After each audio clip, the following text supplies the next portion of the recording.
आप क्या सोचते हो कि कार आने के बाद मैं खुश हो जाऊंगा?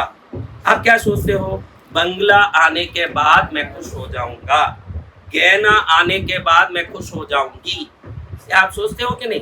लेकिन मनोविज्ञान क्या कहता है, जब भी आप खुश रहते हो इन चीजों को पाने की सक्षमता आप में आती है, और जब आप खुश रहते हो तो जिस चीज की कामना की तरंग जाके उस चीज को खींच के लाती है। आप क्या सोचते हो? बंगला आने के बाद खुश हो जाऊंगा, मनोविज्ञान कहता है खुश हो जाएगा तो बंगला आएगा। अब क्या करना बताओ? हम क्या सोचते हैं कि बेटी की शादी हो जाए महाराज, फिर मेरा कोई प्रकार का कर्तव्य नहीं, फिर आपकी सेवा में लग। तो पहले अगर सेवा में लगता है तो फिर बेटी की शादी होगी, यही मनोविज्ञान कहता है। हम कहते हैं जो अधबुड्ढे है ना, इनका हरदम मेरे पास ये बातचीत होती है। ये कहते हैं गुरुजी थोड़ा घर का कर्तव्य है, ये पूरा हो जाए तो फिर हम तो आपके शरण में ही है। मैं क्यों, घर का कर्तव्य कब पूरा होगा? नहीं, एक बेटे की शादी। अच्छा, बेटे की शादी हो गई, उसको बच्चे हो गए, तो फिर थोड़ा उनको पढ़ते लिखते देखते फिर आ जाऊंगा महाराज। अच्छा, वो पढ़ लिख लिए तो भाई एक बहू आ जाए उसकी, तो वो देख लूं मैं, मेरे बेटे की बहू। अच्छा, बेटे की भी बहू आ गई तो क्या होगा महाराज? नहीं, जब बेटे की बहू आई है तो पोते का एक बच्चा हो जाए, वो थोड़ा देख लूं।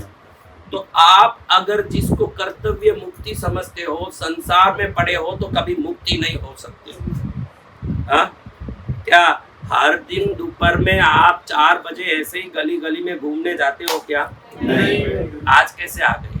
आपको लगा कि गुरुदेव को मिलके आए, दर्शन करके आए, तो कुछ काम तो छोड़ के ही आए, या तो पहले निपट लिए या बाद में जाके निपटोगे, दो में एक तो है। तो जीवन में यही आपके लिए सिद्धांत होना, या तो पहले निपटो या बाद में निपटो, लेकिन प्राथमिकता तो सत्संग को भी दिया करो। थोड़ा सत्संग को प्राथमिकता दिया करो कि भाई सत्संग प्राथमिकता है। थोड़ा समय उसके लिए भी, कितना? थोड़े समय में जो आपको मिलेगा वो बहुत समय संसार में रह के भी नहीं मिलेगा। आपको अगर कोई बदला सकता है तो अमिताभ बच्चन, ऐश्वर्या राय उसकी बहू, या टाटा बिरला, अंबानी, अदानी, मोदी, राहुल गांधी, कोई नहीं बदला सकते। बदला सकते हैं तो भारत के सनातनी संत ही आपको बदला सकते हैं। आपके अंदर चेतना आना तो गुरु से ही होगा। वो किससे होगा? और मैंने कह दिया कि आपको क्या चाहिए वैसे आप बनो। पति प्रेमी चाहिए क्या बहनों? कि झगड़ालू चाहिए पति? तो आप प्रेमी बनो। आपको अच्छे यूं निस्वार्थ लोग जीवन में चाहिए क्या? आप जिनको चाहते हो उनके लिए निस्वार्थ बनो। जब भी आपके अंदर एक परिवर्तन आएगा, बाहर से भी दुनिया वैसी आएगी। बाहर की दुनिया कुछ ही नहीं है, अंदर के विचारों के तरंग ही बाहर की दुनिया है। हाँ, तो बड़े प्रेम से आज मैं कहता हूँ, क्योंकि कल रात में तो परसों सुबह में चले जाऊंगा। लेकिन देखो, कोई भी बाप चाहता है, बेटियों के घर आया है बाप, निकलता है तो निकलने के पहले बेटी के लिए कुछ तो दे के जाता होगा कि खाली हाथ जाएगा। तो कोई भी बाप नहीं दिया हो, ऐसे मैं अमूल्य उपहार देता हूँ कि आप खुश रहो, न प्रेममय रहो, ताकि पूरी जिंदगी आपकी खुशमय और प्रेममय रहे। यही मैं देता हूँ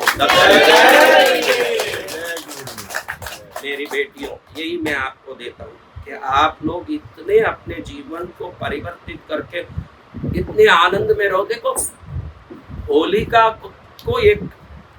को एक आशीर्वाद मिला था, एक वरदान मिला कि होलिका अग्नि में बैठेगी तो उसको अग्नि नहीं जलाएगा। होलिका को ये वरदान मिल गया। अब होलिका को अपने वरदान पर घमंड अपने भाई हिरण्यकश्यप को कहती है, भैया आप चिंता मत करो, इसको आपने जहर दे दिया तो भी ये बच के आ गया, समुद्र में फेंका पत्थर बांध के, भगवान जाने कैसे बच के आ जाता है तुम्हारा लड़का।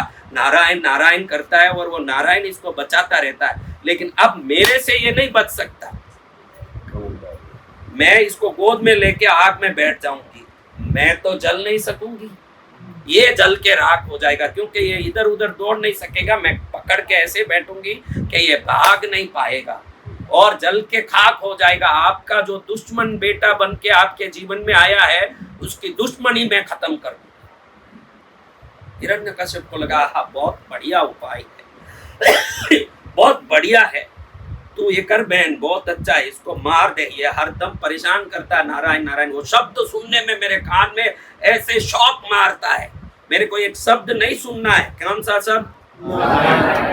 हाँ, बुरे लोगों को अच्छे शब्द पसंद नहीं आएंगे, बुरे लोगों को तो आप अच्छे शब्द नहीं बोल रहे हो, हरदम बुरे शब्द बोल रहे हो, तो आप कहाँ हो समझ लेना। अपने लिए भी परायों के लिए भी। कभी मैं पूछूं ने बेटा तेरे क्या दुख है, असली में दुख बोलने भी मेरे पास आए हो तो मेरी बातें सुन लिए हो। अब आगे से कभी मैं पूछूं बेटा तुझे क्या दुख है, दुख महाराज आपने सिखाया कि दुख की बात करूंगी तो दुख को आकर्षित करूंगी, आपने सिखा दिया अब आपसे दुख की शिकायत करो, उसको भूल ही गई, जिसको भूलूंगी वो पास नहीं आएगा, ऐसे आपने बोल दिया, जिसको इज्जत नहीं दूंगी वो पास नहीं आएगा, आपने बोल दिया, तो मैं भी आज से दुख को इज्जत देना भूल गई।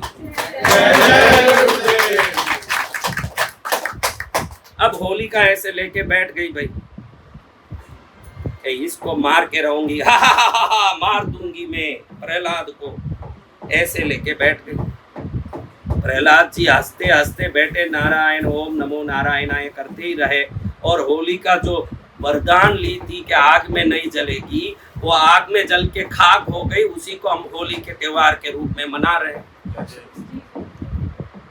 ध्यान रखो, आपके जीवन में ये ध्यान रखने जैसा है, अच्छी शक्तियों को बुरी शक्तियां कभी पराजित नहीं कर सकती है।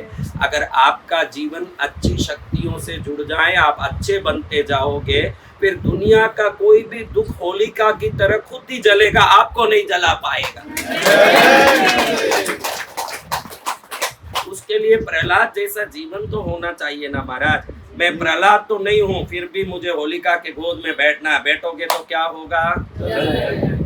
तो आप चाहते हो मुझे बचना है, तो बहुत सरल तरीका शास्त्र बताता है, बचना है तो प्रहलाद बन, मरना है तो हिरण्यकश्यप बन।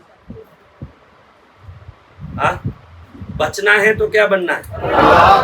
मरना है तो जिसमें राक्षसी वृत्ति है वो दुखी होगा, जिसमें दैविक गुण है वो सुखी होगा। इतना ही सरल बात है। आप अपने गुणों को दैविक बनाओ। क्या बनाओ? दैविक गुणों से हो गए तो प्रहलाद जैसे हो जाओगे। कोई होलिका जैसी भी आके गोद में बैठाने की कोशिश करेगी, जलेगी, तो वो आप सदा सुखी रहोगे। इसलिए सद्गुण आना है। क्या आना है? सद्गुण। और सद्गुण आना है, कृष्णगिरी भी आना है।